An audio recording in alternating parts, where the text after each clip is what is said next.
Le sport pris au sérieux par des animateurs autant tout aussi dérisoires. Avec Emilio Constanza. I'm a fun guy. Félix Forget. As there's a drive in a deep left field by Castellanos, it will be a home run. Et Pierre-Olivier Poulain. This man was a bona fide scrub. He can't play. La triple menace.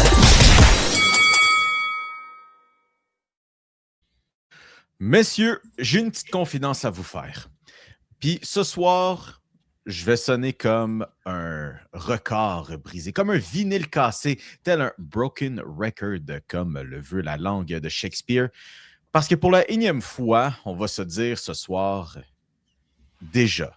Et oui, on est déjà rendu à commencer à planifier notre party de Super Bowl. On est déjà rendu à devoir demander aux gens, bon, qui c'est que tu prends au Super Bowl? Et se faire répondre par la grosse déception, ah, j'ai pas trop regardé le football cette année, je sais pas trop. Et après ça, la déception quand quelqu'un va dire, attends, mais, ouais, les Patriots, Tom Brady, ouais. Et là, tu vas leur annoncer la mauvaise nouvelle. J'ai pas pensé à celle-là. Tom Brady est à la retraite et il commente le football. Les gars, comment allez-vous? Écoute, je vais jumper tout de suite, là. Peut-être, on va peut-être prendre le temps un petit peu plus, là, mais aujourd'hui, là, j'ai envie de brag aujourd'hui. J'en dis pas plus. J'ai envie. Je me sens. Mais non, attends un peu. J'ai envie de brag aujourd'hui. Bob, tu peux pas juste dire que j'ai envie de brag et dire je vous dis pas tout de suite. Mais à cause de la prédiction des Broncos au Super Bowl, elle n'a pas fonctionné, c'est pour ça que tu as envie de brag. S'il faut revenir là-dessus, moi je fais juste dire. Tu mets juste Bonix où tu enlèves la tempête de neige qu'on a eue dans les 20 dernières minutes de la game. On en reparlera. La prédiction se concrétise, là. On en reparlera. C'était Pierre-Olivier Poulain. On a aussi Félix Forget qui est avec nous. Félix, je veux revenir sur une petite histoire qu'on s'est amusé à raconter la semaine dernière alors qu'on est allé au match de Bubblehead du Rocket de Laval avec Maurice Richard. Et puis là, les Canadiens ont tenu une soirée Bubblehead il y a pas longtemps de ça. Et il y a un internaute, là, j'ai plus la publication sous les yeux, mais un internaute qui lui a déballé son Bubblehead d'Alexandre Carrier et a fait une petite syncope sur les réseaux sociaux, avec raison, parce qu'il n'y avait pas le bâton d'Alexandre Carrier. Mais Félix, peux-tu te dire aux auditeurs pourquoi toi et moi, on peut se consoler avec cette situation de Bubblehead? Parce que si ça arrive, ben, nous, on ne le saura jamais, parce qu'ils sont encore dans les boîtes. Tu vois, tu parlais du Bubblehead d'Alexandre Carrier. Là. Voici ce que j'ai en ma possession depuis mardi soir, la soirée Bubblehead. Le Bubblehead d'Alexandre Carrier, OK? Est-ce que ce Bubblehead-là a un bâton? J'en ai aucune idée. Peut-être qu'il y en a un, peut-être qu'il n'y en a pas. Est-ce qu'un jour, je vais le savoir si ce Bubblehead-là a un bâton? Non, je ne le saurai jamais parce qu'il va rester dans cette boîte-là. Fait qu'un jour, quelqu'un me pose la question, « Ah, toi, Félix, est-ce que tu avais un bâton sur ton Bubblehead d'Alexandre Carrier? » Non, peut-être, je sais pas, j'ai aucune idée. Peut-être que oui, peut-être que non. J'ai aucune idée s'il y a un bâton ou non sur celui-là. Est-ce que celui de Maurice Richard en a un? Non plus, on ne sait pas. Ça, là, honnêtement, là, ça et, mettons, l'avion de la Malaysia Airlines puis comment que les pyramides ont été faites, je pense que ça rentre déjà dans le top 3 des plus grands mystères insoupçonnés de toute l'histoire de l'humanité. Est-ce que Alexandre Carrier a un bâton dans son Bubblehead? Ah, man, je sais pas. Puis écoute, juste revenir vite sur ce match-là, là, je prends une petite pause de petite traite de 30 secondes pour ça. Là. J'étais d'ailleurs assis le plus haut que tu peux être dans toute la place. J'étais la dernière rangée en haut. Genre, je sous-estimé parce que j'avais plus de place pour mes jambes. J'étais quand même vraiment bien à ces places-là. Non, mais Félix, c'était comme genre Jean Béliveau et ton voisin, là. Genre où il y a les photos. Le Ring of Honor, là, c'est... Ah non, il était plus bas étonnamment. Je sais pas comment c'est possible, mais je pense que j'étais plus bas encore. Mais bref, tout ça pour dire que cette soirée-là, c'est la soirée Bubblehead d'Alexandre Carrier qui a marqué. J'ai aussi acheté une paire de bas de Lane Hudson avant la rencontre qui a marqué un but. J'ai acheté cette petite rondelle-là de Cole Caulfield qui a marqué le but avec 15 secondes pour donner la victoire à l'équipe. Et l'autre but de la rencontre, c'est un but de Philippe Dano. Okay? Et là, je vais... Ah non, mais j'ai rien acheté. l'effigie de Philippe Danault. Comment ça, il a marqué? Comment ça, c'est possible? Et c'est juste avant l'enregistrement que j'ai compris. J'ai enfin compris pourquoi Philippe Danault a marqué. Avant le match, j'ai mangé une pizza. D'ailleurs, pour ceux qui savent, là, qui connaissent un peu le gag, c'est que Félix, peu importe le match, que ce soit Canadien et Rocket confondu, Félix doit être 1-15. Mais Félix, de blague, là, sans blague, là, c'est la première fois que tu vois les Canadiens gagner en personne.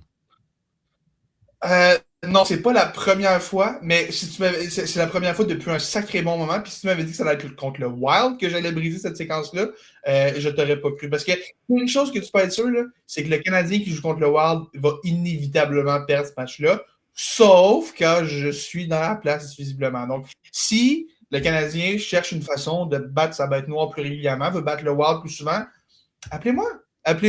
On arrange ça. Bien en haut, j'arrangerai aucun problème.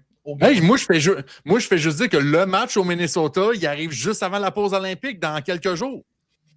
Jeff Molson. Si quelqu'un veut m'amener sur l'avion, veut me payer des billets, call-nous. D'ailleurs, dernière chance aussi pour Bill Guérin de voir Cole Caulfield et Lane Hudson avant les Olympiques. Juste dire qu'ils ont peut-être l'occasion de lui donner un bon dernier petit souvenir avant les Olympiques.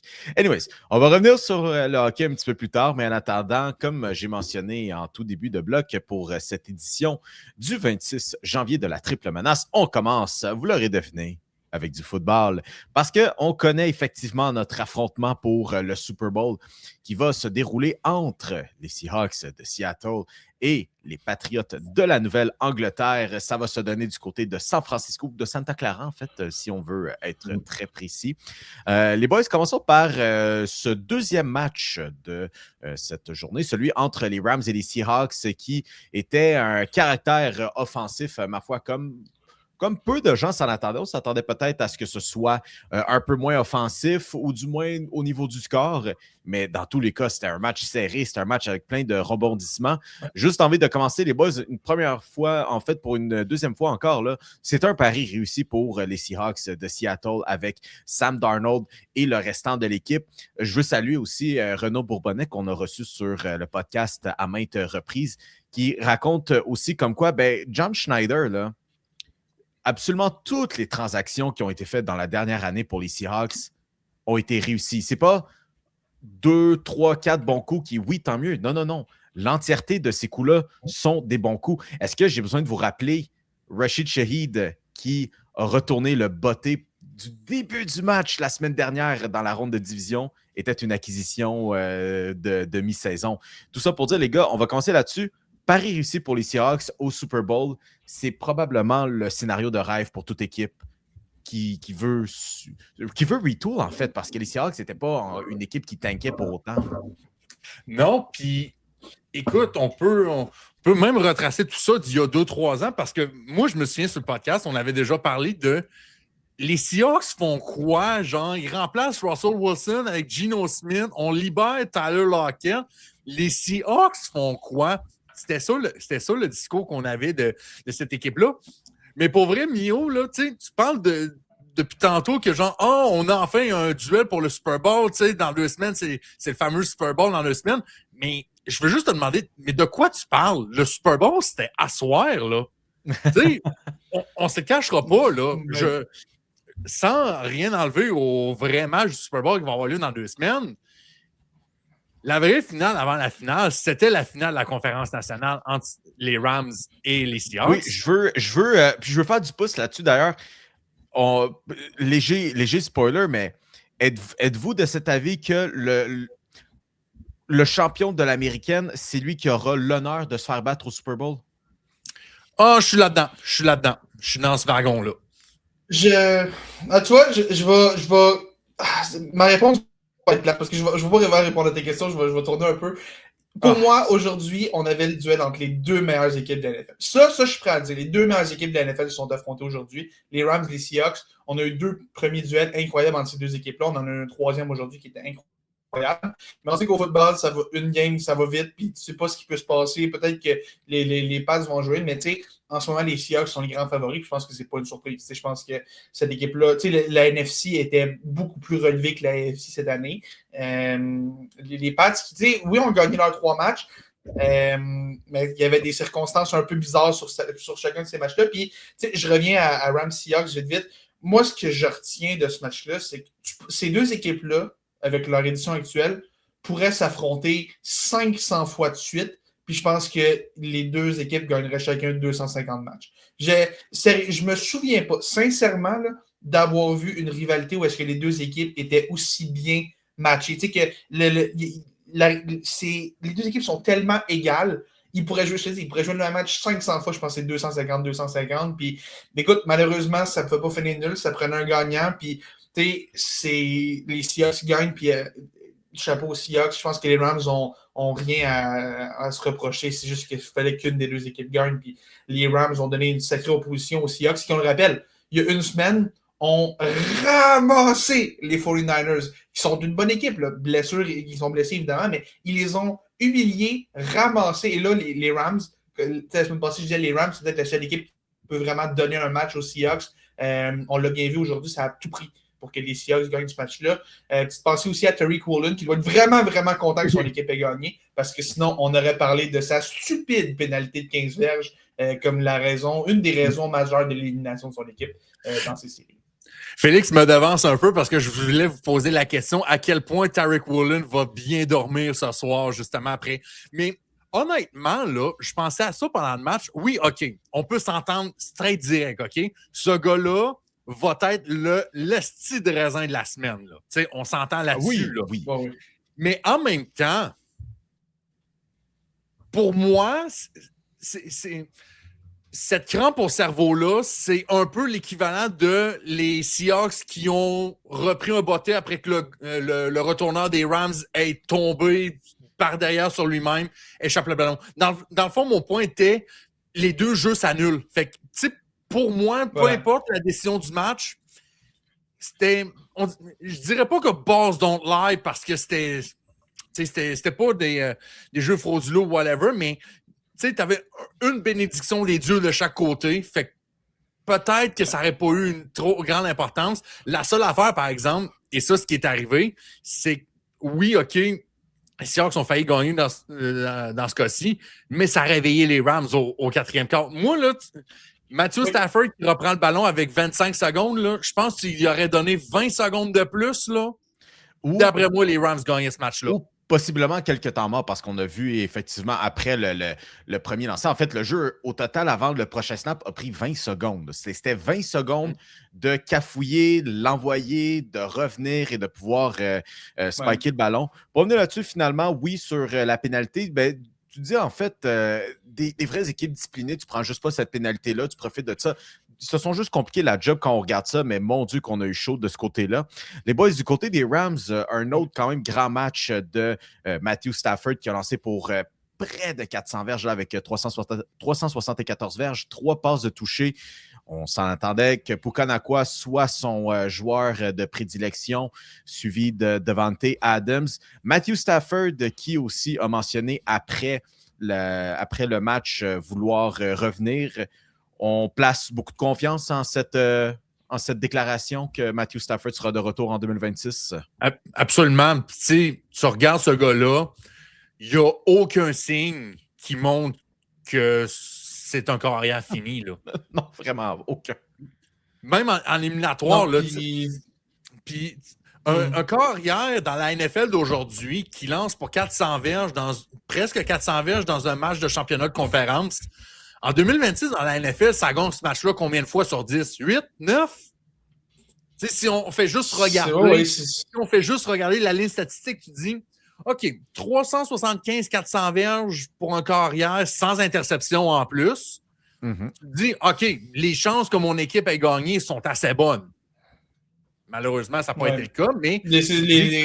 Sam Darnold était bon aussi. Sam Darnold était bon de son côté aussi. Les deux, sérieusement, les deux ont été exceptionnels aujourd'hui. Puis c'est vraiment parce que ça prenait un gagnant. Là. Mais pour vrai, là, les deux carrières ont joué du sacré gros football. Et les deux receveurs numéro 1 de chaque équipe ont joué. Jackson Smith-Njigba a eu une première demi. Je ne sais pas si vous avez vu, moi, le jeu qui m'a le plus impressionné, puis je te redonne la parole après, là, le jeu qui m'a le plus impressionné de Jackson Smith-Njigba, c'est même pas un catch qu'il a fait. En fait, c'est un catch, mais le catch n'a même pas compté.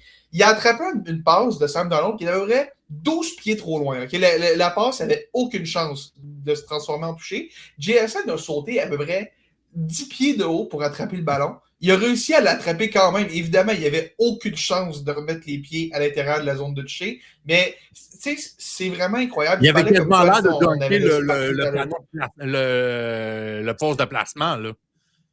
Exact. Puis tu parlais tantôt comme quoi il avait laissé partir Tyler Lockett, même DK Metcalf aussi. L'année passée, on avait laissé ces deux gars-là partir, qui étaient deux piliers quand même à Seattle. On a laissé ces deux gars-là partir. La raison pour laquelle on a fait ça, c'est parce qu'on croyait en JSN. Et mon Dieu que cette année, il a donné raison aux Seahawks à ce niveau-là. Rashid Shaheed aussi. Moi, chaque fois que je vois Rashid Shaheed faire un jeu, je pense aux Bills qui n'ont pas voulu aller chercher un gars comme ça. Rashid Shaheed aurait tellement tout changé pour Josh Allen. On voit son impact avec les Seahawks, c'est incroyable. Cooper Kupp qui a été, sans avoir la grosse ligne de stats, qui a été tellement efficace. Puis c'est ça qui est fou des Seahawks, c'est qu'on a tellement d'armes. On parle beaucoup des armes des Rams, puis avec raison, là, Puka, que ce soit Devante, que ce soit Kyren Williams, Blake Corum, et ainsi de suite. Là. Mais les Seahawks, c'est peut-être des noms un peu moins populaires, non moins connus, mais on n'a pas grand-chose envie à qui que ce soit en termes d'armes, surtout depuis que Rashid Shaheed était là. Puis c'est ce qui m'épate en plus que dans ce que tu dis, Félix, c'est que tu n'as nommé aucun joueur défensif dans les dernières phrases que tu viens de prononcer. Ah, exact. Et on oui, sait que la défensive des Seahawks, c'est la plus grande force. Ben oui. C'est cette nouvelle défensive, cette Legion of Boom 2, là, qui ont eu leur nouveau surnom, là, d'ailleurs, là, qui est passé. Je ne sais plus comment il y a eu ça, mais c'était sur la couverture de Fox, les fameuses entrevues qu'ils donnent en avant-match. Là, je pense qu'ils avaient lancé quelque chose, mais je ne suis pas plus porté attention que ça. Puis pourtant, les gars, pour finir sur ce point-là, comme quoi, ben, pourtant, quand on se parlait là, pendant la saison que les Seahawks allaient chercher quelque chose, là, je pense qu'à l'unanimité, on n'était pas tant convaincus des armes qui étaient en place. Finalement, on a réussi à trouver un système où on a finalisé, pour finir le système pour pouvoir soutirer le maximum de chacun d'entre eux. Mais finalement, là, on y est, puis voilà, ça fonctionne bien de ce côté-là. Donc, les Seahawks, ils retournent pour la première fois depuis 2014, la saison 2014, précision, mais qui était en l'année civile 2015, contre finalement les Patriotes qui, eux, bon, aussi a été un match difficile, mais on a comme match difficile pour les Seahawks dans le sens que les deux équipes se sont très bien battues. Là, Patriots, Broncos, les deux équipes se sont mal battues. Puis, comme Félix a dit, il fallait aussi un gagnant. C'est ça le problème, c'est qu'il fallait un gagnant. Mais je peux vous dire, le gagnant, vous savez quoi? Ça a été la météo.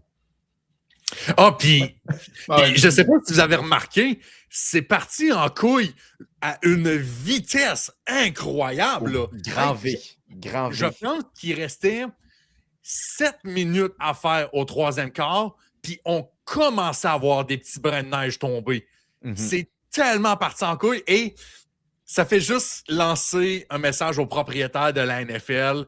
Les dons, là, c'est non.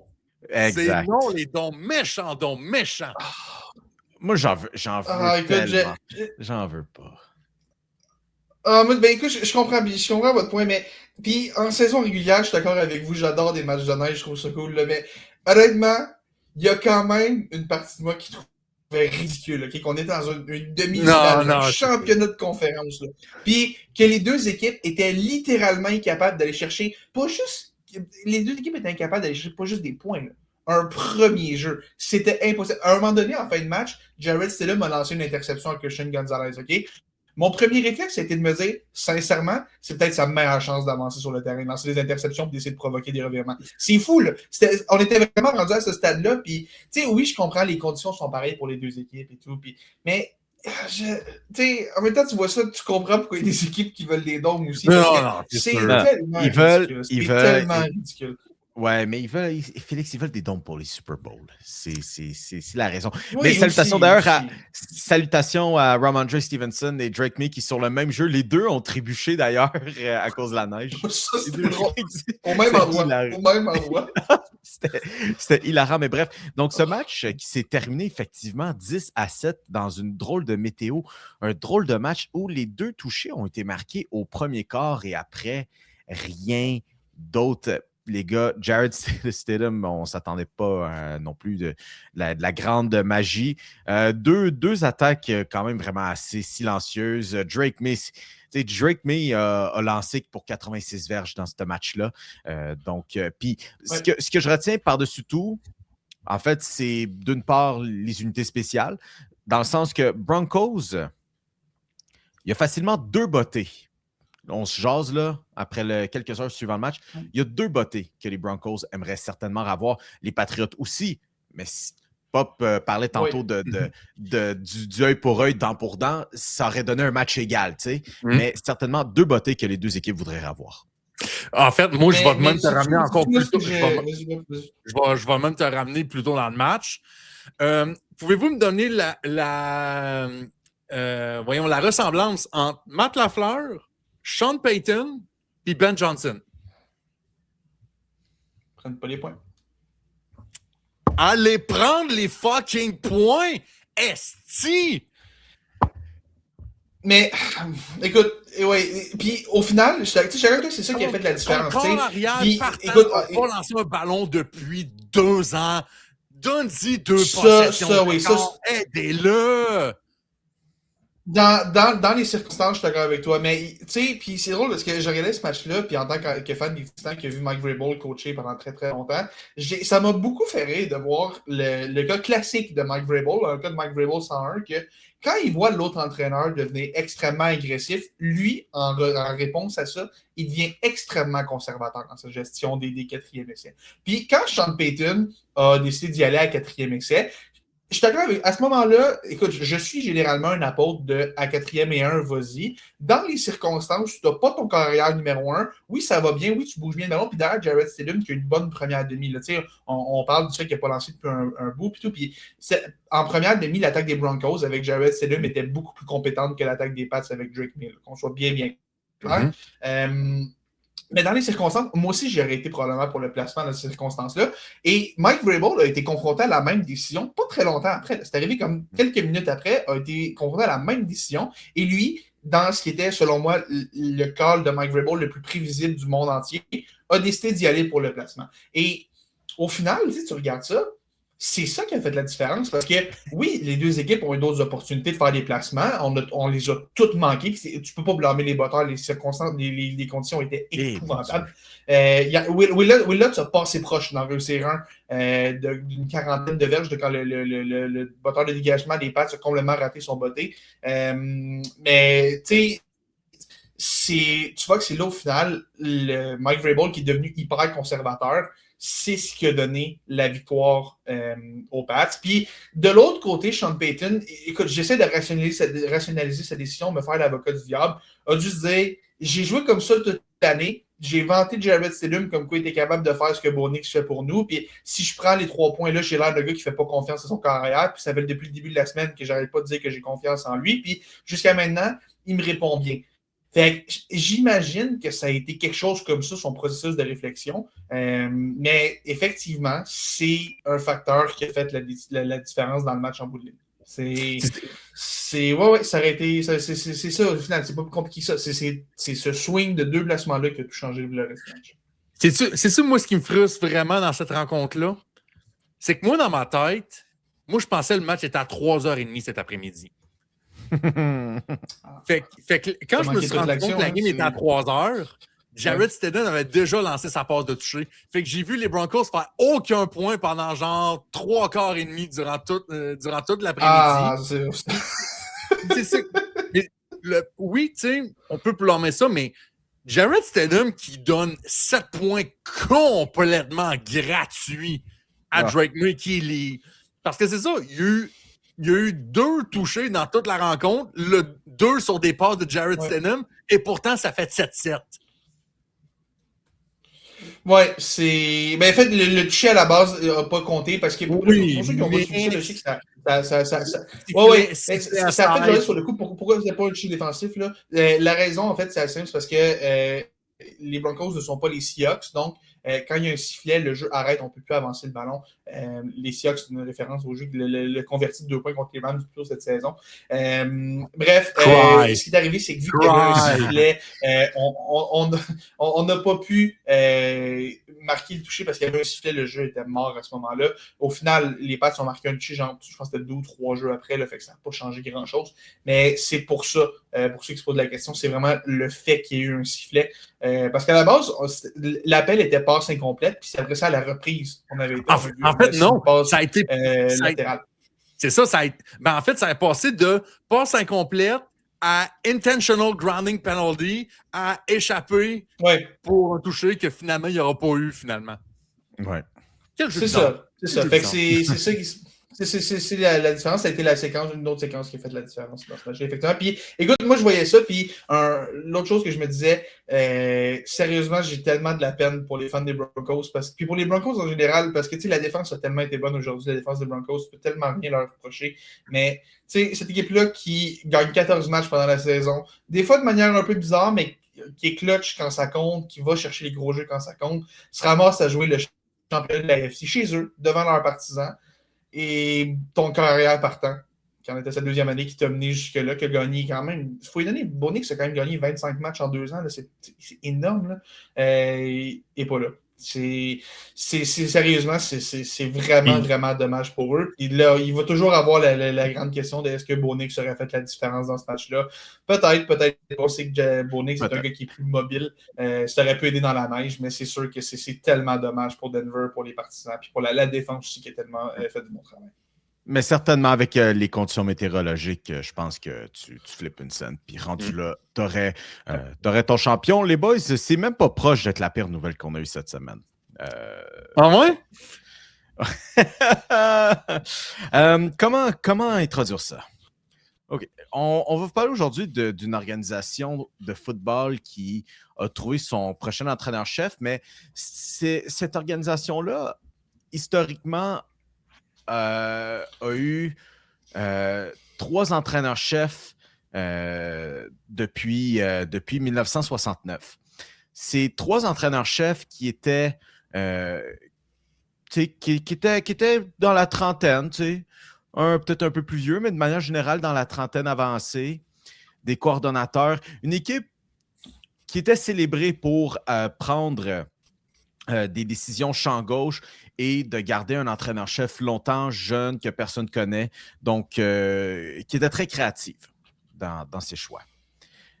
Et on dirait qu'on a décidé que c'était fini cette ère-là, avec un deuxième étage qui s'accroche encore même pas aux valeurs du passé, mais à des valeurs qui sont passées.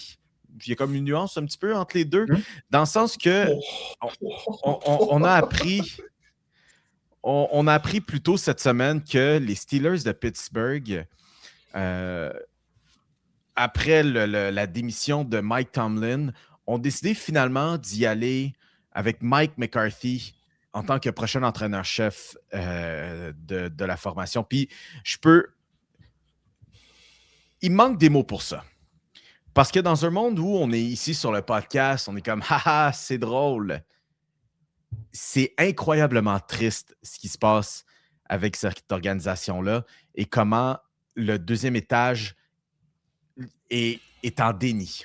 Pour emprunter l'expression en anglais, « denial », c'est une rivière en Égypte. C'est pas ce que devraient faire les Steelers de Pittsburgh qui sont pas capables de comprendre que la prochaine étape, c'est la reconstruction et non pas de s'agripper à ce qui reste de potentiellement Aaron Rodgers qui pourrait revenir vu que son chum Mike McCarthy est là. Parce qu'on a un entraîneur-chef qui n'a pas coaché cette année, qui a 62 ans et qui a rien fait depuis une victoire au Super Bowl il y a 15 ans. J'ai peu de mots pour exprimer mon dégoût et j'ai peu de mots pour expliquer pourquoi est-ce qu'on a décidé de vouloir encore une fois maximiser ce groupe et d'aller chercher un Super Bowl. Dans le fond, ce que tu es en train de me dire, Mio, Vas-y. c'est qu'on a remplacé un gars qui s'appelle Mike qui n'a pas gagné depuis 2011 par un autre gars qui s'appelle Mike qui n'a pas gagné depuis 2011? Pop, je vais aller plus loin. Tu sais, le fameux meme du monsieur qui reçoit la chemise à Noël, la même qu'il porte Oui! durant Oui, la oui, photo. Sauf que la chemise que tu reçois, qui est la même, toutefois, elle vient d'une friperie. Ouch! Moi, en tout cas, moi, je fais juste vous dire, regardez le dernier jeu que Mike McCarthy a fait pendant qu'il était coach avec les Cowboys de Dallas et vous avez toutes vos réponses. J'ai même pas envie d'aller voir. Est-ce que tu te souviens, c'était Cowboys contre 49ers en série? Puis je pense que c'était le dernier jeu du match. Puis on avait comme envoyé comme... C'était-tu Ezekiel Elliott quasiment comme quarterback en formation Wildcat qui avait comme juste Comme centre. Ouais, c'est ça, hein? Puis il y avait juste 3 gars devant lui pour le protéger, puis t'as juste tous les fucking 49ers qui avaient foncé dessus pour le sac score le plus facile de l'histoire de l'humanité. Ça, là, c'est le dernier jeu de Mike McCarthy qui a fait comme entraîneur-chef. C'est pas le dernier, il a fait quelques années après ça quand même. Il continue encore en 2024. Puis là, plus dans les... Non, je pense que c'est sa deuxième année à Dallas qui fait ça. Si je me trompe pas. Oh, peut-être. Là, j'ai... Ouais, mais il a coaché. Évidemment, c'est souvenirs qu'on en garde. C'est souvenirs qu'on en garde. C'est ça, oui, c'est définitivement souvenir. Ouais. Donc, Mike McCarthy qui deviendra prochain entraîneur-chef des Steelers. Félix, toi, de ton côté, comment vois-tu cette transaction du côté cette transaction, cette nouvelle embauche chez les Steelers? Écoute, Mike McCarthy était un de mes candidats favoris pour le poste d'entraîneur-chef des Titans. Pour une raison bien simple. Okay? Mike McCarthy n'est pas un coach parfait, un coach qui t'amène un plafond relativement limité. Par contre, pour une équipe qui, disons, se cherche un peu une identité. Je pense aux Titans en ce moment, je pense, disons, aux Raiders, aux Giants, aux Jets, quoi que ce soit. Ces équipes-là, les équipes qui sont comme tout le temps dans le câble, les Browns, si j'ajouterais là-dedans, ça reste un gars qui, veut pas, t'amène quand même une certaine culture puis un certain plancher. Tu sais, je regarde à côté de moi, Mike McCarthy a quelques saisons difficiles, là, dont sa dernière à Green Bay qui avait fait 4-7-1, qui avait été congédié pendant la saison. Mais tu sais, sinon, une saison de 6-10, sinon 7-9, 7-10, puis c'est tout le temps 500 et plus. Tu sais, de manière générale, Mike McCarthy est un gars qui va t'amener un certain plancher. Le problème avec les Steelers, c'est que les Steelers ont déjà ce plancher-là. On a littéralement ce plancher-là depuis 257 ans à peu près. Puis, si tu congédies Mike Tomlin, OK? Ça fait quelques années que je dis que Mike Tomlin a fait son temps avec les Steelers. Et c'est rien contre lui, là. C'est juste, à un moment donné, un entraîneur, ça fait son temps. Ça fait quand même, ça fait 17 ans qu'il était là, je crois, Mike Tomlin. Tu sais, à un certain moment, un entraîneur fait son temps. Si tu veux congédier Tomlin, c'est parce que tu veux augmenter le plafond de ton équipe. Parce que le plancher, il te l'amène. Il n'y a pas un entraîneur qui va t'amener un meilleur plancher que Mike Tomlin. Si tu congédies Tomlin, c'est parce que tu veux un entraîneur qui va monter ton plafond. Et là, en Mike McCarthy, tu prends un gars qui n'a pas un immense plafond, mais qui a un plancher. Rendu là, fait que si je comprends bien, là, ils ont pris Mike Tomlin, ils l'ont mis au vidange pour prendre un autre Mike Tomlin, un peu plus vieux, mais puis lui sur l'offensive au lieu de la défensive. Tu sais, si t'es pour le congédier, Brian Flores, selon moi, était le candidat parfait pour cette job-là. C'est ce gars-là, tu le regardes, il a l'identité des Steelers en lui. Chris Shula, le coordinateur défensif des Rams, était aussi, selon moi, un super bon candidat pour ce poste-là. Puis même si tu l'allais dans l'offensive, on a parlé beaucoup à Nate Schillas avec les Rams, qui est pas le coordinateur offensif, mais qui est dans le coordinateur du jeu aérien chez les Rams, qui est un autre qui a vraiment beaucoup passé en entrevue du côté des Steelers. Il y avait des noms intéressant. Puis Mike McCarthy, pour bien des équipes qui se cherchent une culture, qui se cherchent un plancher, c'est un candidat extrêmement intéressant. Mais pour les Steelers, et j'aurais eu le même discours pour les Ravens et pour les Bills d'ailleurs, c'est une embauche qui... Tu regardes d'abord pourquoi on l'a congédié. Je veux dire, est-ce qu'il va vraiment tant élever notre plafond que ça? Probablement pas, mais visiblement, les Steelers sont plus préoccupés à l'idée de garder cette séquence de 9 et 8 ou de 10 et 7, de se rendre en série puis d'espérer que quelque chose va se passer. Finalement, on n'en gagne pas une dans 10 ans. Mais écoute, ça ouvre la porte à revoir Aaron Rodgers l'an prochain, pour le meilleur ou pour le pire. Peut-être que ça va améliorer l'offensive. Puis souhaitons qu'il amène un bon coordonnateur défensif avec lui, parce que ça va être un enjeu avec les Steelers, une défense qui est vieillissante avec TJ Watt, Cameron Hayward notamment, qui ne sont plus des petites jeunesses. Jalen Ramsey aussi, qui n'est plus une petite jeunesse dans ce cas. Mais là, dans tout ça, tu es en train de me dire que fuck, j'ai perdu ce que je voulais dire. Carry on. J'ai perdu ce que je voulais dire. Désolé. Donc, non, tout ça pour dire qu'effectivement, tout ça pour dire que j'étais très en amour avec l'idée de Brian Flores, qui a déjà, travaillé une saison à Pittsburgh, mais j'étais tellement en amour avec l'idée de Brian Flores. Puis Félix qui dit encore une fois que ce gars-là a l'identité des Steelers. J'ai même pas eu à y dire pour qu'il sorte lui-même. Et pourtant, il faut passer à autre chose. Mais bon, de manière plus positive, les boys, avez-vous regardé le championnat national lundi dernier?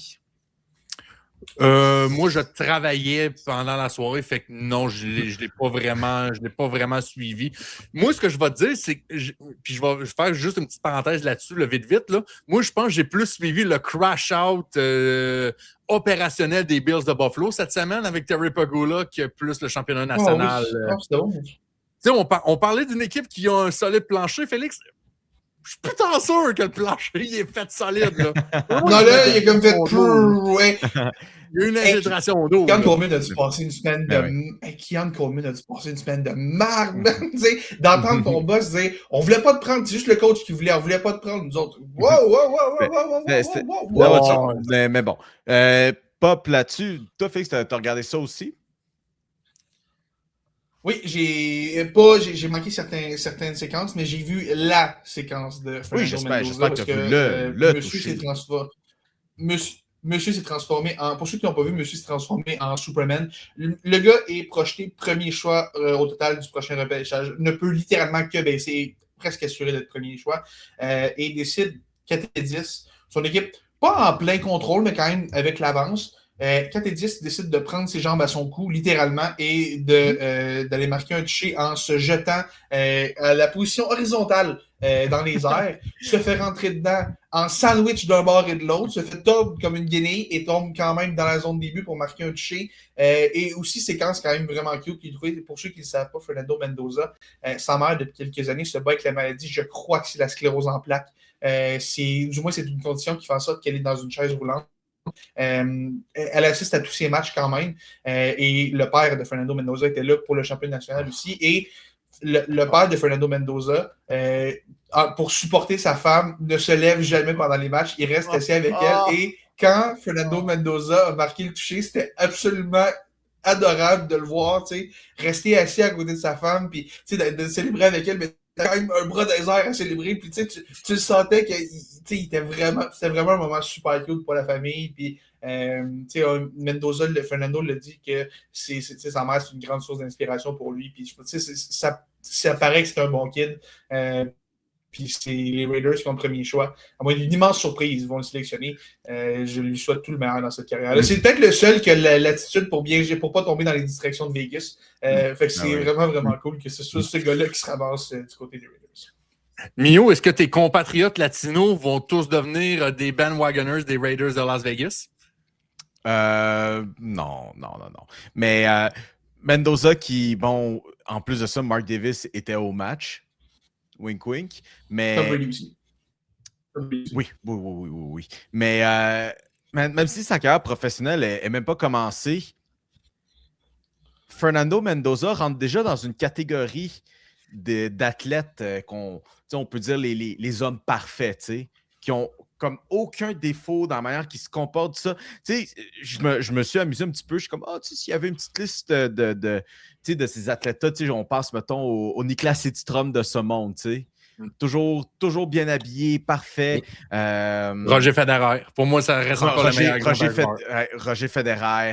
Je ne sais plus qui j'avais en tête. C'est Bill Russell, des athlètes parfaits, polis.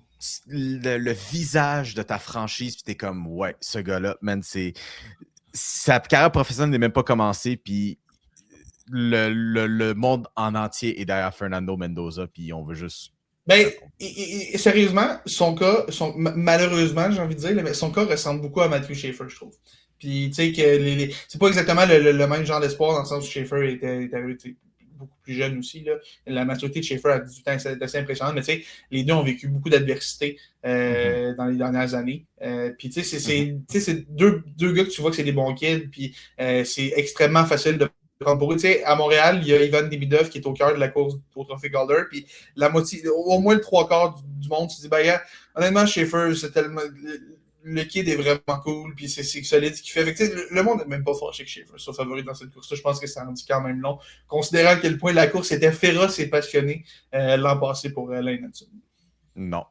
OK, les boys. Justement, on est lancé un petit peu sur le hockey.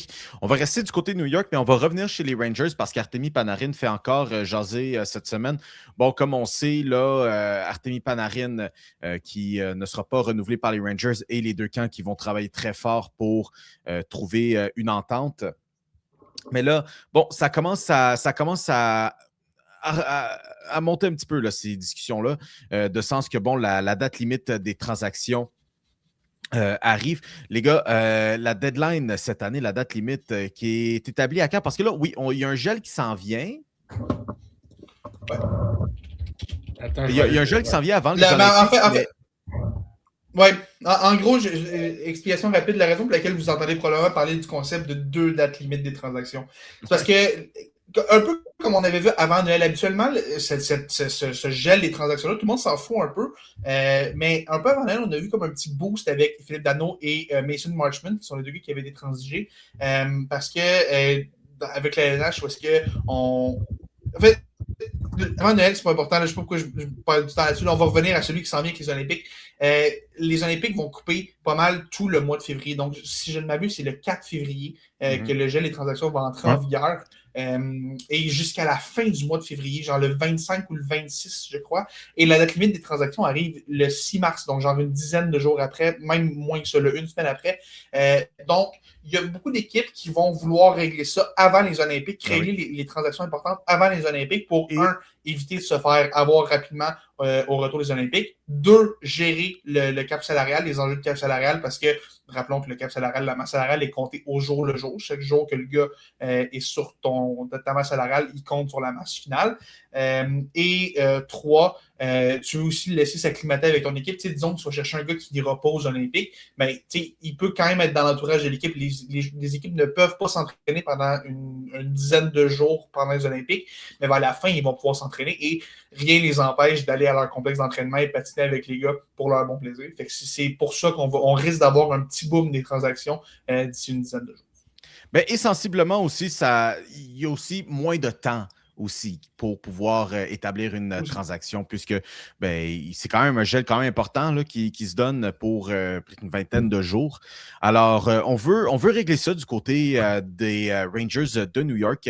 Et bon, première chose, semble indiquer qu'un prix, selon ce que Elliot Friedman rapporte, un prix relativement similaire à ce que Brock Nelson a eu l'année dernière pour s'en aller au Colorado.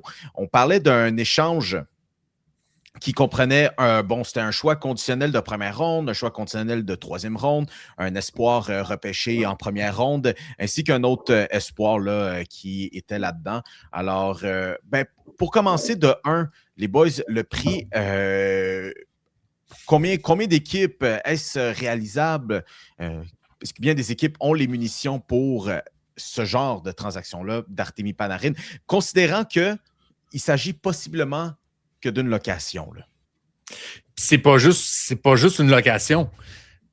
Brock Nelson, comparativement à Artemi Panarin, Panarin va probablement, puis je dis encore probablement juste pour se donner une marge de manœuvre et être gentil, mais presque certainement va choisir sa destination pour évoluer pour le reste de la saison. Et là, on semble parler que les Panthers de la Floride seraient peut-être le premier candidat sur la liste de Panarin. Je regarde vite un peu, là, le prix que tu m'as donné, là, il n'y a aucune fucking chance que les Panthers de la Floride donnent un prix de même. Tu sais, je veux bien comprendre que Chris Drury va essayer d'avoir ce que Brock Nelson a donné pour les Islanders de New York. Il n'y a tellement pas de leverage. Bonne chance, mon chum. Bonne chance.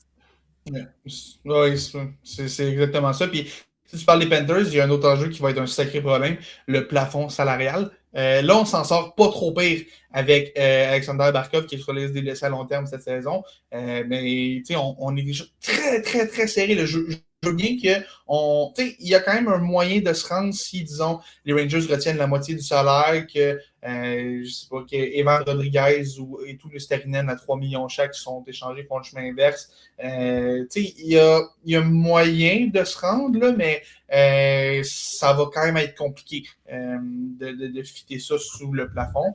Mais ça va être intéressant parce que si c'est vraiment les Panthers, comme je te dis, je pense qu'on en parlé la semaine passée, je parlais du cas de Claude Giroux. Il y a quelques années, c'était un peu ça, Claude Giroux aussi, quand les Flyers l'ont échangé.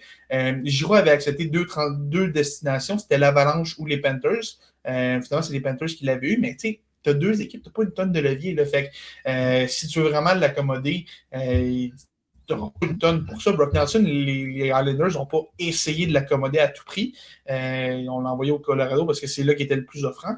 Mais c'est ça qui va être super intéressant parce que si jamais la course s'ouvre et que Artemi Panarin est ouvert à aller vers d'autres équipes, là, ça va devenir intéressant parce que est-ce qu'une équipe comme les Stars, l'Avalanche va tenter ce coup-là? Peut-être. Est-ce que, je sais pas, je regarde, est-ce que Imagine Edmonton, tu rentres Artemi Panarin à Edmonton. Oh mon Dieu. Ah, ce serait. Non. Ben, tu dis quelle autre équipe serait quand même intéressante? Les Sabres de Buffalo sont tellement en feu en ce moment. Les Red Wings de Détroit qui ont de l'argent et ont de l'argent en masse. Ça a bien marché par le passé, Artemi Panarin avec Patrick Kane. Je veux dire, et si on ouvre le jeu et on ne se limite pas. Exact. Si on ouvre le jeu, qu'on ne se limite pas seulement aux Panthers, encore là, faut-il que Panarin ait envie d'aller voir ailleurs aussi. Là. Mais si le jeu est ouvert, il va y avoir des offres intéressantes. Mais si on regarde, si Panarin accepte juste 1, 2, 3 équipes, on n'aura pas tout ce qu'on a eu chez Islanders pour Brock Nelson. C'est une chose de dire que tu veux ça, c'est une autre chose de le faire offrir. Alors, les boys, selon Puckpedia, on parlait des Panthers en ce moment. Leur espace qu'on voit là, sous le cap salarial est d'1,7 million de dollars. Et puis ça, bon, on comprend l'historique de blessures, tout ça. Toutefois, les Red Wings, de l'argent, on en a en masse. On parle de 30 millions de dollars en ce moment d'espace, avec une projection là, à 13 millions. Alors, bon, encore une fois, quelques enjeux ici et là. Mais de manière générale, les gars, les Red Wings ont de l'argent pour accueillir ce contrat d'Artemi Panarin qui est d'11,6 millions de dollars cette saison. Alors, voici ce qui se passe du côté Panarin. J'aime bien ce que vous m'indiquez. Est-ce qu'il va accepter d'aller à Buffalo à suivre? Mais pour ce qui est de Détroit, je pense que Félix, tu marques, ou c'était pas qui a dit ça, marquer un point là-dessus. Puis surtout, Mio, je veux rajouter pour Détroit aussi. Tu sais, Détroit a encore leur choix de première ronde pour les 4 prochaines années. Mm-hmm. À part pour 2027, ils ont leur choix de deuxième ronde, puis ils ont tout le reste de leur repêchage pour les 4 prochaines années. Tu as des choix au repêchage en masse, tu as de la masse, puis tu as des sneaky good prospects. Tu sais, un Nate Danielson, un Marco Casper, là, tu peux rentrer ça dans une transaction pour espérer peut-être avoir des prospects du côté des Rangers. Écoute, on parle des Panthers, ça, c'est les premières informations qu'on a. Peut-être que dans le clan Panarin, on est peut-être un peu plus flexible, mais l'idée de Détroit, pour vrai, j'aime ça. La seule affaire que j'aime moins, c'est qu'on va encore plus booster cette foutue division de l'Atlantique qui finit plus d'être aussi dominante. Et ça, pour moi, je n'accepte pas ça. Je veux... Si Artemi Panarin switch de division pour s'en aller dans l'Atlantique, je vais me cacher dans mes couvertes jusqu'à la fin de la saison. C'est une maudite bonne division, en tout cas. Mais on parle de ça, c'est des équipes qui vont bien. Vous savez qui ça va plus ou moins bien par les temps qui courent? Il y a plein de candidats possibles à ta question. Élabore. Mais le pop dans l'Atlantique, les Maple Leafs de Toronto, là. Ben écoute, honnêtement, dans l'Atlantique, là, tu peux sortir Montréal, Toronto ou Ottawa là, pour répondre à ta question. Là. Pop, de manière générale, les Maple Leafs, ça va pas bien cette saison, mais tu vas pas me dire que les Maple Leafs, c'est le genre de saison auquel tu t'attendais. Et puis, drôle de scène qui est arrivée aujourd'hui. William Nylander qui, selon ce qu'on a pu comprendre, avait les caméras braquées dessus pendant 2 minutes continuellement sur lui. Et puis, une fois qu'il porte... un arrêt de jeu. Un arrêt de jeu. Ou du moins qu'il porte attention à la caméra, donne un doigt de l'honneur. Pour ne pas dire un FU. Puis, ça passe bien sûr sur les médias sociaux parce que les gens se posent tous la question pourquoi? Pourquoi tu aurais fait ça? C'est fou, man. Cette équipe-là ne cesse de faire parler d'elle pour les mauvaises raisons depuis un petit bout. Là. Il y a même, on sait que vendredi, Mitch Marner est revenu aussi, on en parlera un petit peu plus tard, là, mais c'est fou, man. Ça a l'air anodin, là, mais à Montréal, tu parles de quelqu'un dans le monde du hockey autour de l'équipe qui fait un doigt d'honneur devant une caméra des médias. Le dernier gars qui a fait ça, qu'on se souvient vraiment de manière importante ici, il s'est fait sortir de Montréal assez rapidement après ça. Petite pensée à Guy Arbonneau. Moi, ce que ça me dit, c'est un manque de maturité. Pour vrai, c'est purement un manque de maturité de faire ça. Dans quel monde tu dis, la caméra est sur toi pendant 30 secondes. Là. C'est probablement, il y a un arrêt de jeu, là, puis ce que les gars sont en train de dire, c'est « Ah oui, c'est dommage, les Maple Leafs ont plusieurs atouts qui sont pas là. William Nylander, on sait qu'il est un gros morceau. » Puis tout, c'est 30 secondes, c'est pas long. Là. C'est vraiment, vraiment pas long. Puis tu réussis quand même à faire un fou de toi pendant ces 30 secondes-là. Ça fait en sorte que on va tout parler de toi, on va tout commencer à s'attarder encore plus à la mauvaise séquence que tu traverses. 4 défaites de suite quand même pour les Maple Leafs. Toutes à domicile, ces défaites-là, d'ailleurs. L'autre question, c'est à qui dirigeait ça aussi? Est-ce que c'était dirigé aux caméras, aux médias, aux fans? C'était dirigé aux fans? Je sais pas, je trouve ça bizarre, je trouve ça... Sérieusement, je sais pas pour vous. On dirait que j'ai comme pas les mots pour décrire à quel point je trouve que ça n'a pas d'allure de faire. Tu verrais-tu, là, ils mettent une caméra sur les innombrables blessés du Canadien plus tôt cette saison. Et là, tu sais, quand t'avais Goulet, t'avais Evans, t'avais Dackney, il y en avait 250 000, le choix, si tu veux. Okay? T'imagines-tu, mettons, là, Patrick Laine la caméra. Là. Très dingue. Un fuck you à la caméra. Mais non, évidemment, je ne ferais pas ça. Personne ne ferait ça à Montréal. S'il le faisait, on serait les premiers à dire que ça n'a pas de bon sens. Je sais pas. Ça me fascine comme geste. Ça me fascine complètement. Puis ce qui est sûr, c'est que Brandon Tanev, qui était assis à côté de lui, n'a pas l'air de l'avoir trouvé bien drôle. En fait, n'a donné aucune réaction. Mais après les réactions sur les réseaux sociaux, William Nylander qui a publié une story pour dire, si on traduit un peu là, mot pour mot, j'ai seulement de l'amour pour le Leafs Nation. Désolé à propos de mon moment de frustration aujourd'hui. Je voulais pas frustrer personne. Bien hâte de revenir sur la glace et pas dans les gradins.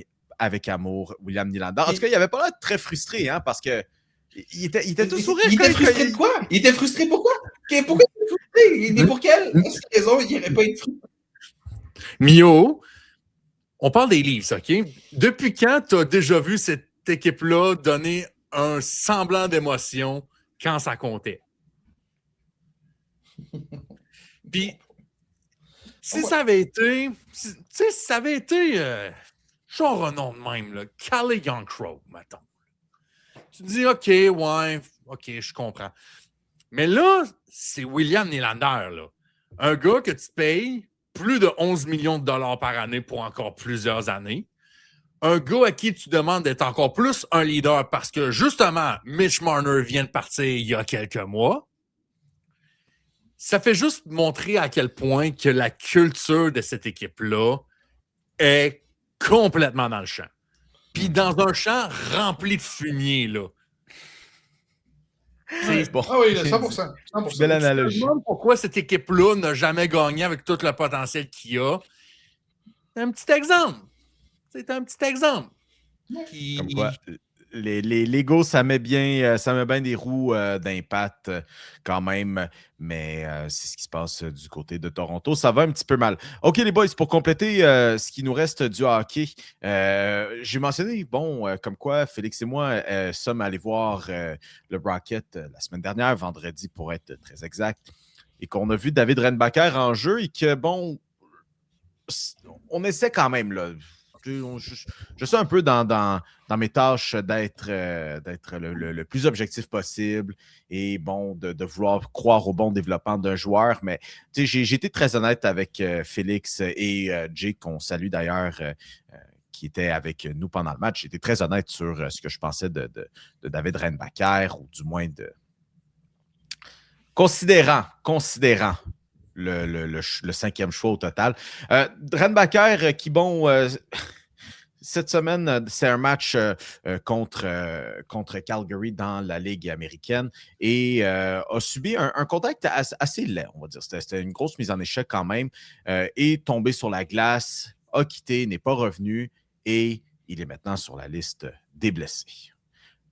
On est de retour maintenant. En fait, c'est juste un cycle où à chaque année, un peu comme des gars comme Kirby Dach, des gars comme David Reinbacher, on s'attend à ce qu'une blessure arrive et malheureusement, le statut de cinquième choix au total de Reinbacher revient encore dans la conversation de est-ce que sa saison de repêchage a gonflé son stock, donc a gonflé son statut avant le repêchage. Il y a des chances, puis ce qui est vraiment particulier, c'est en fait ce qui est fâchant aussi, c'est que plus tôt dans ce match-là, Reinbacher a marqué un but qui était très bizarre. Okay? Le gardien a comme perdu sa lame de patin, puis il était comme complètement déporté. Fait que Reinbacher a marqué un but parce que le filet était complètement abandonné, parce que le gardien ne savait plus où donner de la tête. Fait que tu dis ça, tu dis wow, premier but en 2 mois, c'est cool, ça va te donner un petit peu de confiance. On sait que la confiance était pas tout le temps là. Il dit c'est cool, c'est un but, ça va l'aider. Il subit cette mise en échec-là 20 minutes plus tard, puis tu sais, là, est-ce que c'est une commotion? Est-ce que c'est l'épaule semble être touchée, ça a l'air la clavicule, quelque chose de même. C'est la méchante clavicule qu'on commence à soupçonner. On va espérer, du moins, parce que la clavicule, ça pourrait mettre sa saison en sérieux danger. Puis c'est ironique que ça arrive, que ce soit arrivé samedi, parce que quelques jours plus tôt, le DG du Canadien, Kent Hughes, était sur un podcast, le Bassou et Godin Notebook, qui est produit par SDPN. On a Kent Hughes en entrevue et les Arvin Bassou et Marc-Antoine Godin qui sont là le questionnent sur David Reinbacher, lui demander comment ça va, est-ce que tu le vois, est-ce que tu es encore satisfait? Puis, de manière générale, évidemment, Kent Hughes n'allait pas dire qu'il n'était pas satisfait, mais quand même, dit c'est sûr qu'il y a de la constance à trouver, mais on aime quand même certaines choses qu'on voit, on voit qu'il grossit un petit peu, mais moi, ce qui m'a particulièrement interpellé dans cette entrevue-là, pendant Reinbacher, c'est Kent Hughes dit la phrase suivante, textuellement. Avec tout le bruit qui a entouré sa sélection, parlant de Reinbacher, avec tout le bruit qui a entouré sa sélection, parce qu'on a levé le nez sur Matvei Michkov, on doit s'assurer que Reinbacher est vraiment prêt pour la LNH qu'on va le rappeler. Fait que là, on met en contexte, OK? On est 2 ans et demi après la sélection. Matvei Michkov est arrivé dans la LNH plutôt qu'on pensait. On était à sa 2e saison. Il connaît une saison d'ailleurs relativement difficile, pour ceux qui ont moins suivi. C'est pas une très grande saison pour Matvei Michkov dans la LNH.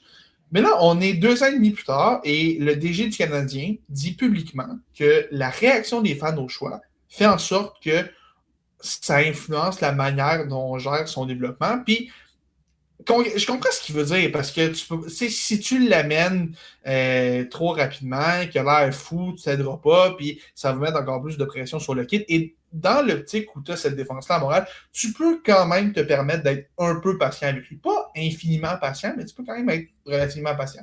Sauf que ce que ces propos-là me disent, moi, c'est est-ce qu'un jour, on va pouvoir amener Reinbacher en ville puis qu'il soit évalué de manière objective? Je pense que la réponse est non. Puis, de plus en plus, mon feeling, c'est qu'avec la date limite qui arrive, le Canadien qui va vouloir être acheteur éventuellement, qui cherche de l'aide, je ne dis pas qu'on veut l'échanger à tout prix, mais moi, ces propos-là, ce que ça me dit, c'est qu'on est conscient qu'à Montréal, avec ce qui s'est passé, son développement qui a été ralenti, on ne serait pas nécessairement contre l'échanger pour un gars qui va arriver dans un contexte différent.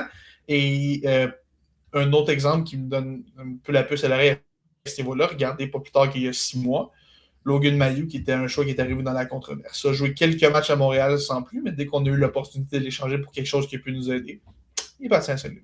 Fait que, tu sais, j'ai l'impression que malheureusement, de manière plutôt injuste, le spectre de Matvei Michkov et même de Ryan Leonard et tous les autres joueurs qui étaient peut-être considérés par le Canadien à ce moment-là, va toujours peser sur lui. Et d'entendre le DG du Canadien me dire ça, moi, ça me fait douter sérieusement de l'avenir à long terme de David Reinbacher à Montréal. La blessure qui arrive 2 jours après, ça ne s'invente pas. Là. C'est dommage. Sérieusement, c'est tellement dommage pour son développement, pour le jeune, parce que je suis encore convaincu qu'il peut être un bon joueur de la LNH éventuellement. Mais malheureusement, ces blessures-là s'accumulent pour lui et c'est du gros temps de développement qui manque. C'est vraiment dommage. On va espérer que celle-là est moins grave, là, mais ça reste du gros temps de développement que David Reinbacher manque. Moi, la seule chose que je vais rajouter, Félix, sur ton analyse, que je suis d'accord jusqu'à un certain point, on enlève Matvei Michkov, OK? On enlève la réaction puis tout ça, OK? Ce gars-là n'a jamais montré qu'il était capable. Ce gars-là n'a jamais montré qu'il était proche de la Ligue nationale. Fait que je veux bien croire qu'on essaie peut-être de le protéger. Fine, OK.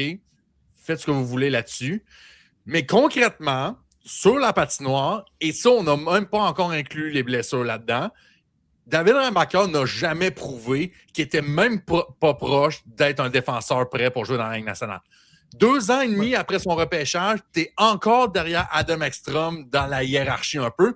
Puis, si ce n'était pas de l'échange, il serait probablement encore derrière Logan Mailloux dans la hiérarchie parce que lui a joué des matchs avec tu sais, il a eu sa chance en haut et tout ça. Ouais. Pour moi, David Reinbacher serait encore... Si c'était pas la transaction, David Reinbacher est encore 3e défenseur à Laval. Là. 2 ans et demi après son repêchage. Là. Un moment donné, là, c'est beau espérer, puis c'est beau de rêver à... peut-être, ça pourrait être un beau partenaire de jeu pour Lane Hutson pour 10-12 ans, puis tout ça. La preuve commence à être dans le pudding. Puis le pudding, il passe beaucoup de temps à l'infirmerie, un peu trop à mon goût. Fait que la seule chose que je vais dire, c'est j'ai juste hâte qu'on l'échange. That's it. Moi, je veux plus en parler. Je veux même plus... Pour moi, David Reinbacher, c'est terminé, là. Je pense je pense que vous connaissez déjà un peu ma position par rapport à ça. J'ai juste hâte qu'on l'échange contre un 3e pick, puis qu'on ferme tout ce chapitre-là, puis qu'on avoue qu'on a fait une erreur. Matvei Michkov ou pas. Donc, pour terminer là-dessus... L'erreur... la seule erreur, je pense qu'on a faite, c'est les blessures, je pense qu'on ne pouvait pas les prévoir. Ça a mal fini. Le terme erreur, je ne peux pas dire le terme erreur, mais ce qui s'est passé, que ça en ce moment, mais à la base, il n'y a rien qui justifiait dans le jeu de David Reinbacher d'être choisi 5e overall. Là, c'est sûr, en tout cas, on a parlé de sa saison de repêchage qui a peut-être gonflé un petit peu trop sa cote à la bourse. Pour terminer là-dessus, des 13 premiers choix de cette première ronde de 2023, David Reinbacher est le seul à ne pas avoir joué dans la LNH encore. Donc, c'est ce qui s'en vient et on va voir de ce côté-là. All right, boys. Du côté du baseball, on a encore là, quelques contrats qui se signent à gauche, à droite.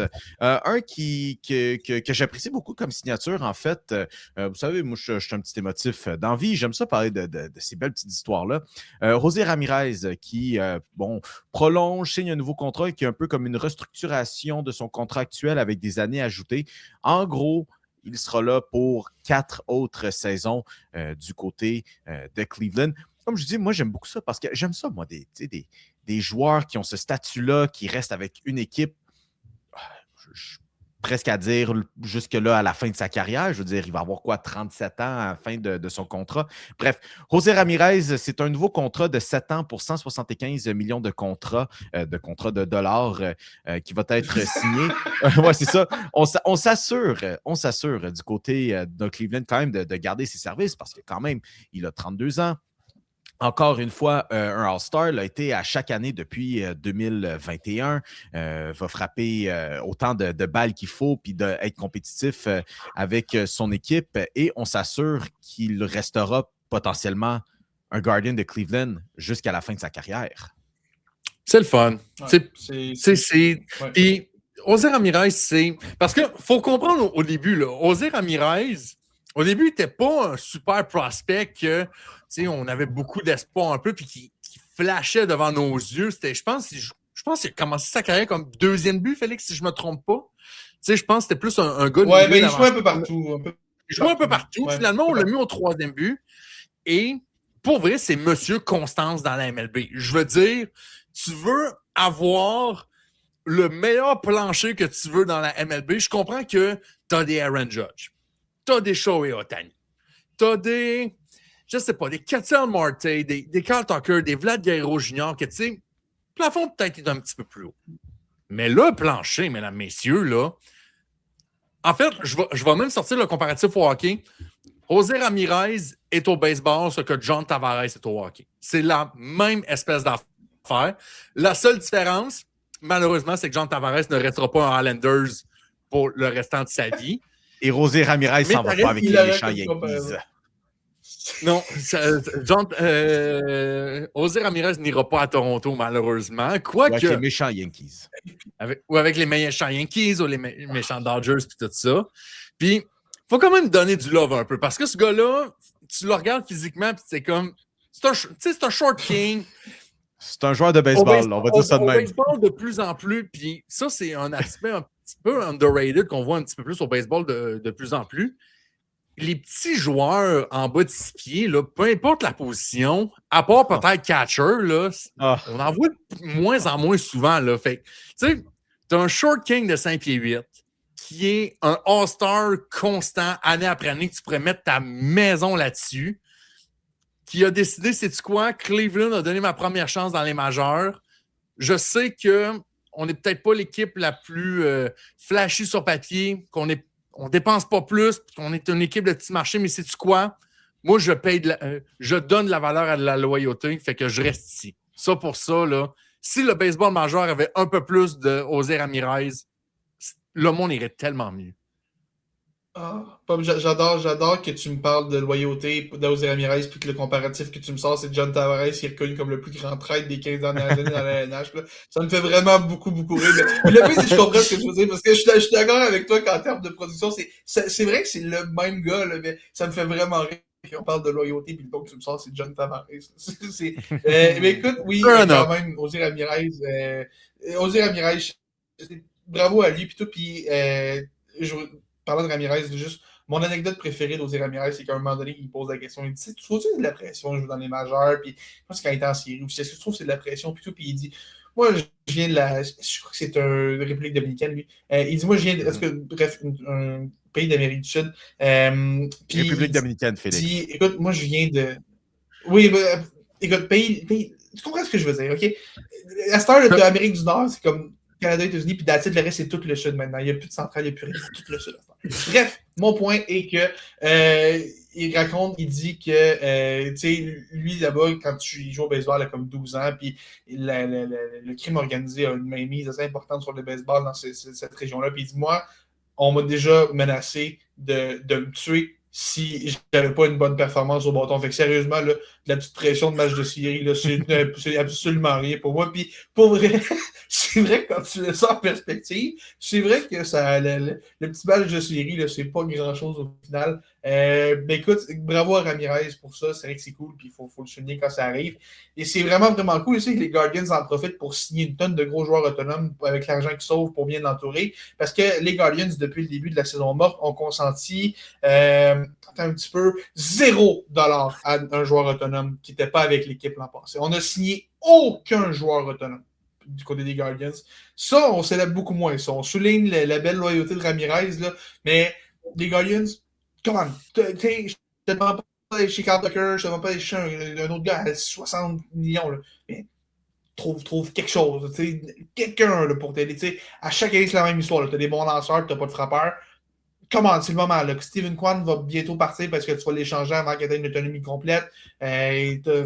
t'es sur le clock. Ça s'en vient, il faut que tu trouves du renfort pour Amiral. Parce qu'il ne sera pas là éternellement. Non, exactement. On parle de joueurs de retraite.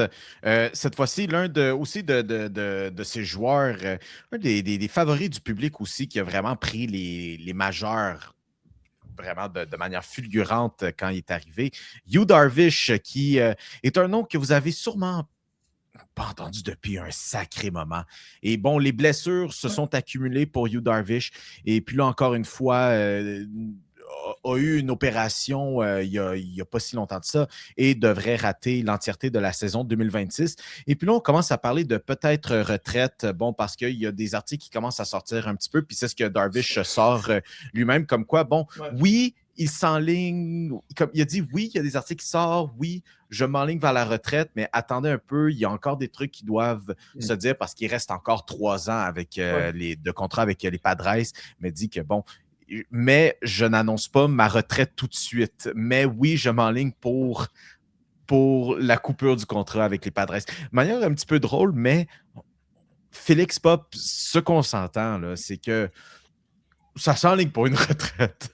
Écoute, 43, oui. laisser 43 millions sur la table pour prendre sa retraite is a decision. Tu sais, nous trois ensemble, là, on aurait 43 millions à mettre sur la table pour... on aurait l'occasion de prendre notre retraite et laisser 43 millions sur la table. Tu y penserais au moins un petit 2 minutes. Mais moi, ce qui m'a fait absolument rire cette semaine, et pour vrai, l'UNESCO, l'ONU, whatever, là, organisme là, que vous êtes capable, là, protéger Bob Nightingale le plus possible. S'il vous plaît. Parce que je ne sais pas si vous avez vu passer sur Twitter, OK? Bob Nightingale, qui est comme le insider baseball pour USA Today, si je dis pas, c'est pas de bêtises, qui est un peu, qui est pas un meme, mais quasiment un peu, là, tu sais, on l'appelle Boom Nightingale, là, tu sais, c'est un peu son surnom, là, parce que, tu sais, des fois, il sort des affaires sur Twitter, puis des fois, il sort un mauvais scoop, ou, tu sais, il fait une faute qui rend ça vraiment hilarant, là, cette semaine, il tweet, OK, ouais, Yu Darvish prend sa retraite, etc. Dans la même avant-midi, là, tu sais, au gros max quelques heures plus tard, prend son tweet, qu'il a tweeté lui-même sur Twitter, co-tweet son propre tweet, puis il dit, finalement, ce serait peut-être pas pour tout de suite. Bro a littéralement démenti son propre scoop par lui-même sur Twitter. Incroyable. Protégez cet homme. Incroyable. Protégez cet homme à tout prix, s'il vous plaît. Et puis, on sait que si quelqu'un veut savoir vraiment ce qui s'est passé, là, écoute, la très, très grande probabilité, on sait que souvent, ces journalistes-là, ces insiders-là, c'est souvent des gens qui rapportent des propos d'agents. C'est souvent malheureusement. C'est des marionnettes d'agents. C'est souvent ça qui arrive. Et là, probablement, qu'est-ce qui est arrivé, là? Bob a compris que c'était fait. Puis là, son agent, il a écrit, il fait non, c'est pas fait, parce que si tu sors que c'est fait, je suis obligé de laisser plein d'argent sur la table, je vais essayer de trouver un meilleur deal pour mon client. C'est probablement quelque chose, parce que Yu Darvish, qui sort, qui dit que j'annonce pas ma retraite tout de suite, j'ai encore des choses à financer avec les Padres. Ce qui est très probablement arrivé, c'est que le mot retraite, tout le monde sait que c'est ça qui va arriver. Yu Darvish, à 99,99999%, ne lancera plus jamais une balle dans les malheurs. C'est presque fait. Là. 39 ans, là, il ne lancera pas toute la prochaine année, il ne reviendra pas à 40 ans. Là. Ça n'arrivera pas. Mais là, probablement que ce qu'on essaie de faire, là, c'est de trouver un deal. Puis quelqu'un a compris que c'était fait, le message s'est passé, puis là, les agents ont fait non, c'est pas arrivé. Puis là, on a dit à Darvish, Char, dis que tu n'as pas annoncé ta retraite, on va négocier quelque chose, puis après ça, tu pourras annoncer ta retraite. Mon feeling de ce qui va arriver avec Yu Darvish, on va annoncer qu'il y a une entente, un peu comme on avait fait avec Anthony Rendon, pour comme le dire, bagage est fini, là, je retourne chez vous. Puis, je pense que Yu Darvish va prendre l'année pour se rétablir et faire comme bien des lanceurs japonais font après la fin de leur carrière dans la MLB, aller lancer au Japon 1 ou 2 saisons. On sait que Masahiro Tanaka le fait quand même depuis quelques années, depuis qu'il a quitté les Yankees, n'est clairement pas le seul qui le fait. J'ai l'impression que Yu Darvish, on va le revoir lancer au Japon, pas dans la MLB. Dans la MLB, c'est presque assurément fini. Si les gros méchants mots retraite sortent, puis qu'il y en a qui sortent déjà que c'est fait, c'est en train de se règle en ce moment. Je pense que c'est une question de temps. Et Darvish, parlant du 43 millions d'ailleurs, qui racontait à un journaliste de San Diego qui venait ici, il dit, pour moi, j'ai pas l'impression que je laisse 43 millions sur la table parce que c'est de l'argent que j'ai jamais eu. Ce qui est une façon de le voir, mais c'est de l'argent qui était garanti. Fait que, oui, c'est pas de l'argent qu'il y a eu, mais c'est de l'argent qu'il y avait un contrat comme que ça allait lui être versé. Fait que c'est une autre façon de le voir, mais tu sais, s'il est déjà en train d'expliquer que lui, son agent ne devait pas être content, par exemple. Là. Mais bref, quand il va déjà parler comme ça et expliquer rationnellement comme ça sonne vraiment comme un gars qui ne lancera plus jamais une balle dans les majors. Avec certainement une grande carrière digne du Temple de la Renommée, on en rejasera en temps et lieu. Mais ce qui est sûr, c'est que pour terminer ça, on a là, cette fois-ci 2 autres membres du Temple de la Renommée confirmés après Jeff Kent. Alors, ce seront Carlos Beltran ainsi que Andrew Jones qui seront au Temple de la Renommée. Andrew Jones qui a passé une bonne partie de sa carrière, là, 12 saisons avec les Braves d'Atlanta. Les méchants Braves d'Atlanta ont déjà mené la Ligue pour le nombre de points produits, plusieurs saisons de 100 points produits. Et Carlos Beltran, honnêtement, les gars, a-t-on besoin d'une introduction pour Carlos Beltran? On n'a pas besoin d'introduction, mais sa candidature va être intéressante pour quelques Astros dans quelques années. Osez Altuve. Il est rentré tellement facilement. Est-ce que ça va vraiment être un frein le moindrement à Altuve? Non. Il y en aura plus. En fait, non, mais c'est ça qui est intéressant, c'est qu'on aurait pensé que le scandale des signaux volés de 2017 des Astros allait être pas autant, mais presque aussi proscrit que les stéroïdes. Puis finalement, doesn't look like it. Fait que, Osez Altuve, félicitations. Je sais pas quand tu prends ta retraite, mais d'ici dans une période de, mettons, 8-10 ans, on va entendre ton discours au Temple de la Renommée dans quelques années. Félicitations. Et voilà. All right, boys, finalement, du côté du basketball de la NBA, on sait que, la date limite des transactions au basketball arrive très bientôt. En fait, la raison pourquoi, c'est que comparativement au hockey, la date limite pour ce qui est de la NBA, c'est le 5 février prochain. On met toujours ça avant le match des étoiles parce qu'on veut éviter de parler des rumeurs pendant le match des étoiles, avec l'incident de Marcus Cousins en 2017. Donc, on jase de ça pour, oui, cette saison, mais aussi l'été qui s'en vient. Bon, là, on a appris la catastrophe chez les Warriors, comme quoi Jimmy Butler s'est déchiré le ligament croisé antérieur de son genou droit. Alors, chez les Warriors, on est en mode panique. On sait, on veut maximiser les dernières années de Stephen Curry ainsi que de Draymond Green. Alors, on parle peut-être déjà d'échanger Jimmy Butler, qui sait, dans tous les cas, c'est par expérience, souvent, il faut en prendre et en laisser un petit peu avec Jake Fisher, mais qui rapporte comme quoi, puis on va juste alimenter cette discussion-là, mais comme quoi les Warriors, selon ce qu'ils rapportent, aimeraient échanger pour Giannis Antetokounmpo très bientôt, parce que Giannis est encore sous contrat avec les Bucks, ainsi que signer LeBron James durant la saison morte, vu qu'il sera agent libre, pour finalement le faire jouer avec Stephen Curry. J'aimerais devenir millionnaire. Et moi, j'aimerais devenir millionnaire demain matin. Mais on n'a pas toute cette chance-là. On peut tous vouloir des choses, on peut tous rêver de certaines choses, là, mais moi aussi, j'aimerais ça avoir Giannis Antetokounmpo avec les Timberwolves. Moi aussi, j'aimerais ça signer LeBron James. Est-ce que ça veut dire que ça va arriver?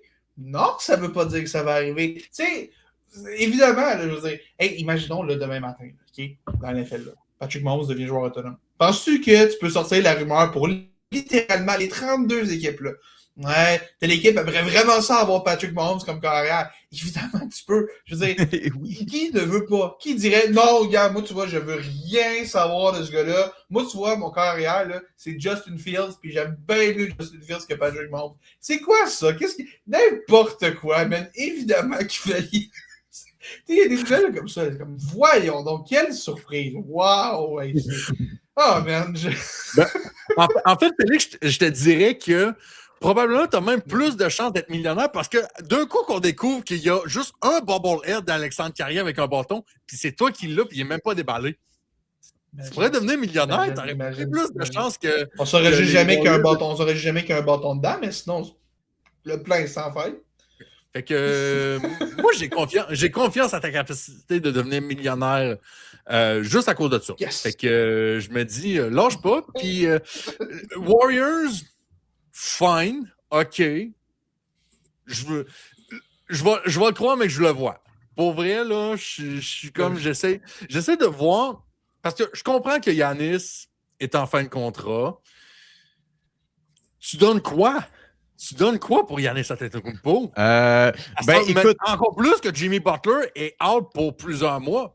Ben, tu sais, ce qui est drôle, c'est que là, on a beaucoup cette conversation-là sur les agents libres à devenir ou Rich Paul qui est un peu trop impliqué dans les affaires de d'autres équipes. Il y a Jonathan Kuminga qui veut s'en aller des Warriors. Et puis là, après ça, bon, ben, c'est ça. Ça, ce qui est drôle, c'est qu'après ça, le DG de l'équipe, le Mike Dunleavy, qui dit, ben, écoutez, pour des joueurs de même, tu sais, pour avoir des transactions, il faut de la demande. Sans dire que il n'y a pas grand monde qui demande, qui appelle activement pour Jonathan Kuminga. On sait qu'il y a des équipes comme les Kings de Sacramento qui ont... Mais c'est ça. C'est des équipes comme les Kings de Sacramento qui se montrent intéressées, ou les Bulls de Chicago. Mais je veux dire, il faut quelque chose à la table aussi. Là. Puis on s'entend, là, si les Kings de Sacramento...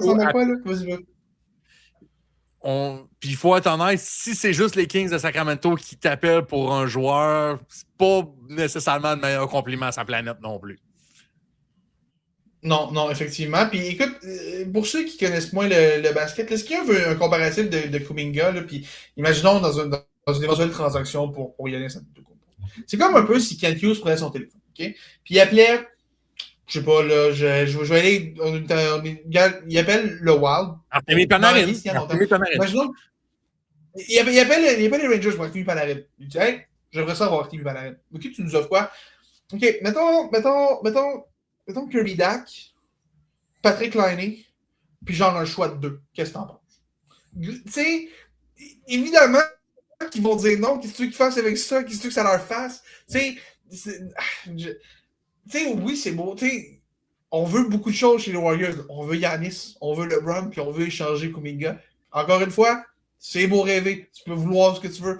Mais, tu sais, c'est pas parce que tu dis, ouais, je vais échanger ce gars-là. Puis c'est pas parce que je mets une pancarte sur le dos à Kirby Dack qui dit vraiment, vraiment gentil qu'il y a une équipe qui va le vouloir. Là. C'est, à un moment donné, on a besoin de résultats. Jonathan Kuminga est un gars, il est moins blessé, là, mais il est cruellement inconstant depuis le début de sa carrière. Je vois pas qui pourrait vraiment vouloir de Jonathan Kuminga, à part les Kings de Sacramento, qui encore là, les Kings de Sacramento essaient de se construire une équipe pour perdre un match de play-in à 10h30 le soir. Là. Fait que je comprends pas pourquoi une équipe voudrait Jonathan Kuminga. Sinon. Moi non plus. Donc, il y a ça, mais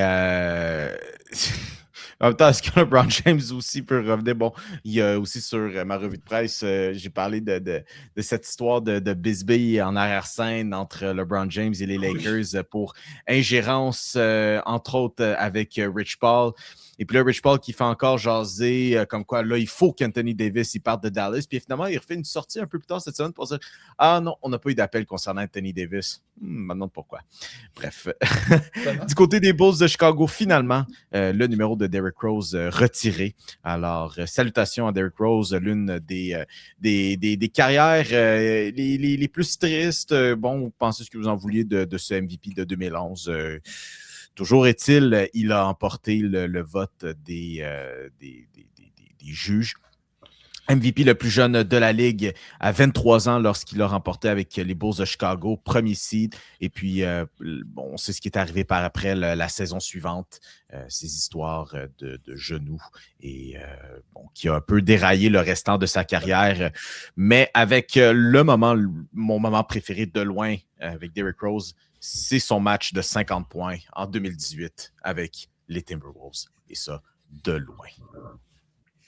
Je pense, si ça peut permettre à Chicago, puis je parle Chicago, la ville, de juste guérir un peu. Parce que, tu sais, on célébrait Derrick Rose, mais tu sais, on célébrait Chicago en même temps. Tu sais, pas juste les Bulls, mais tu sais, la ville au grand complet. Parce que, tu sais, Derrick Rose, c'est un gars de la place. Sélectionné au premier rang. Son équipe d'enfance. carrière déraillée pour X, Y, Z, nombre de millions de blessures. Fait que je pense que c'était juste une sorte de thérapie commune pour dire « Hey, merci pour tout. Tu as été un ambassadeur pour notre ville à tout jamais.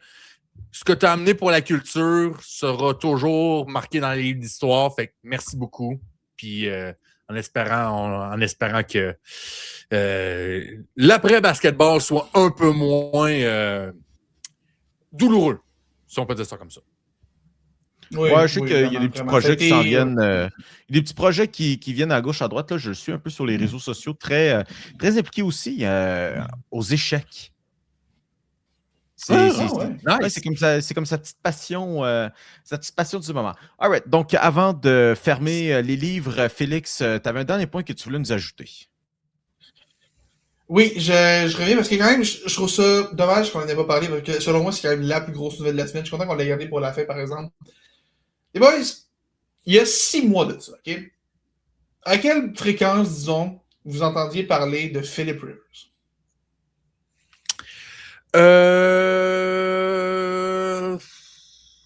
Mettons, moins que le nombre de kids qu'il y a. Disons-le comme ça. OK, j'aime ça. Mais écoute, Philip Rivers, depuis 6 mois, même depuis 2-3 mois seulement, Philip Rivers, qui, on le sait, est revenu avec les Colts pour finir la saison suite à la blessure de Daniel Jones, qui avait été une histoire quand même cool. De revenir, bon, finalement, ça n'a pas été un franc succès, mais il avait quand même été meilleur que ce qu'on aurait pu imaginer. Et bref, quand c'est arrivé à la fin de la saison, Philip Rivers a dit, bon, là, c'est ma retraite, c'est fini, je ne reviens plus. Et là, cette semaine, je suis tombé en bas de ma chaise d'envoyer ça. On sait que les Bills ont congé Sean McDermott en début de semaine. Ben les gars, imaginez-vous que Philip Rivers, premier du nom, a une entrevue pour devenir l'entraîneur-chef des Bills de Buffalo. Philip Rivers. Imaginez si demain matin, on apprend, là, parce que ça va tomber immédiatement après le podcast, évidemment. Là. Imaginez qu'on apprend que les Bills ont regardé, en fait, bon, on plafonne un petit peu, on ne sait pas trop ce qu'on va faire. Imaginons qu'on embauche Philip Rivers comme coach. Pourquoi on ne ferait pas ça? Pourquoi on ne prendrait pas le gars? Sa seule expérience de coach, c'est au high school. Les Colts l'ont fait avec Jeff Saturday. Ça a tellement bien marché. Pourquoi on ne le ferait pas? Tu sais, pour vrai, je pense que ça, c'est la nouvelle qui m'a le plus fait réagir depuis vraiment. Je l'ai lu 3 fois, je pensais que c'était une joke. Les 3 fois, j'ai vérifié, m'assurer que le compte était legit, que c'était pas. Sur le coup, je pensais que les personnes qui avaient sorti ça s'étaient fait hacker. Puis je me suis fait beaucoup de gens qui se font hacker pour la même nouvelle. Fait que c'est là que j'ai fini par comprendre que c'était vrai, c'est quand le compte des Bills de sortie aussi. Ce serait spectaculaire. Puis, écoute, objectivement, je pense que c'est plus Philip Rivers qui veut éventuellement se placer dans une chaise d'entraîneur d'ici quelques années. Veut commencer veut que son nom commence à circuler. Veut commencer peut-être à trouver une porte d'entrée, que ce soit comme assistant, comme coordonnateur offensif ou quelque chose comme ça. Ou peut-être qu'on l'a juste amené dans le building pour voir, ben toi, Philippe, comment tu prenais ça de perdre des défaites cruelles en série année après année, parce qu'on a un carrière qui vit un petit peu ça en ce moment, puis on aimerait savoir ton avis sur comment faire en sorte qu'il ne soit pas trop déprimé. C'est peut-être juste ça aussi, c'est peut-être juste pour ça qu'on l'a amené dans le building. Mais bref, clairement, la nouvelle insolite de la semaine, bien hâte de voir Philip Rivers comme entraîneur des Bills en 2026. Ce serait sans aucun doute l'embauche d'entraîneur la plus drôle que j'aurais vue de toute ma vie. Jeff Saturday, c'était pas pire. Ça, Philip Rivers comme coach des Bills, en haut. Ça ne se fait pas concrétiser, mais ça se rapproche probablement de les Browns qui avaient interviewé Condoleezza Rice pour. Ça, c'était bon.